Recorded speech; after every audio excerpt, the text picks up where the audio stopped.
8h moins 10, la notion de vie privée existe-t-elle encore sur Internet? Peut-on contrôler ce qui se dit sur nous à l'heure des réseaux sociaux? Depuis hier, un colloque international se penche entre autres sur ces questions à l'Université de Toulouse-Capitole.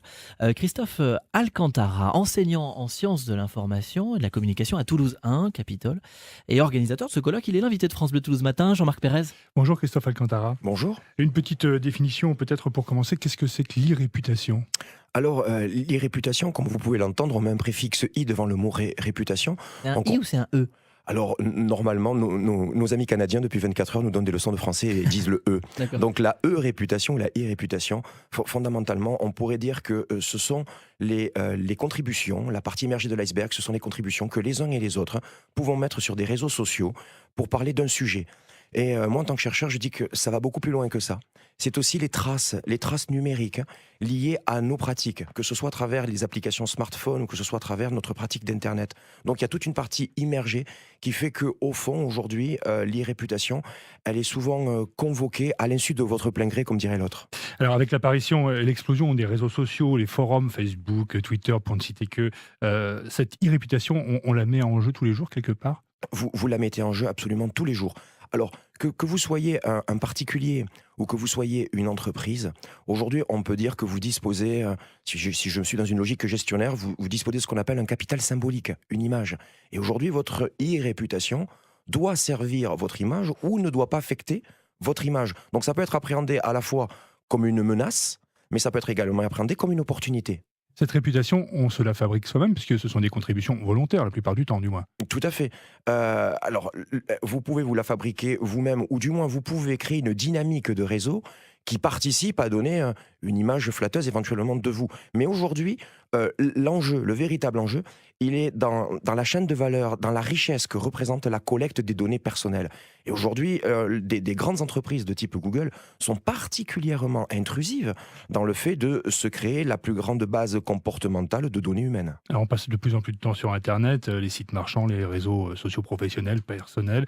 À chaque fois, on y laisse une petite part de nous-mêmes. Est-ce qu'on peut garder le contrôle de ce qu'on laisse sur ces sites ? Non, je crois qu'aujourd'hui, il faut avoir conscience que le fait d'aller sur des réseaux sociaux numériques, le fait d'activer une forme de communication sur Internet, fait qu'on laisse des traces. Ça nous dépasse. Par contre, ce qu'il faut, c'est véritablement avoir conscience du fait qu'on laisse des traces. Et il faut avoir conscience que la mémoire du web, par opposition à la nôtre, elle est infaillible. Il est 7h53 en direct dans le studio de France Bleu Toulouse. L'invité de Jean-Marc Pérez est Christophe Alcantara, enseignant en sciences de l'information et de la communication à Toulouse 1 Capitole. Les plus jeunes sont plus particulièrement exposés. Aujourd'hui, Facebook est une pratique d'adolescents, voire de préadolescents. Oui. Et Oui. ils ne savent pas, ils n'ont pas forcément conscience de ce qu'ils font et ce qu'ils laissent en tout cas sur le réseau. Tout à fait. Alors, on pourrait dire qu'aujourd'hui, nous devons véritablement former les jeunes et les moins jeunes à ce qui pourrait être une écriture numérique et une pratique numérique. Donc, en ayant conscience de la façon dont on écrit et des conséquences que cela peut avoir. Après, tout un chacun possède son libre arbitre, mais je pense qu'on a une démarche éducative à avoir auprès des jeunes. Un ado qui poste une photo sur Facebook à 14 ans, elle peut se retrouver 10 ans plus tard et jouer contre lui. J'ai l'exemple d'une étudiante que j'ai à l'Université Toulouse 1 Capitole qui a eu un différend dans le cadre d'Erasmus avec son petit ami à Londres. Et aujourd'hui, pour faire lever des photos sur des réseaux sociaux numériques, il y a au moins 3 droits qui s'opposent. Le droit britannique, le droit français, le droit américain avec Facebook et éventuellement le droit scandinave, puisque c'est l'endroit où se trouvent les serveurs. Avec parfois des choses dramatiques qui se passent, comme aux États-Unis, une adolescente qui se suicide.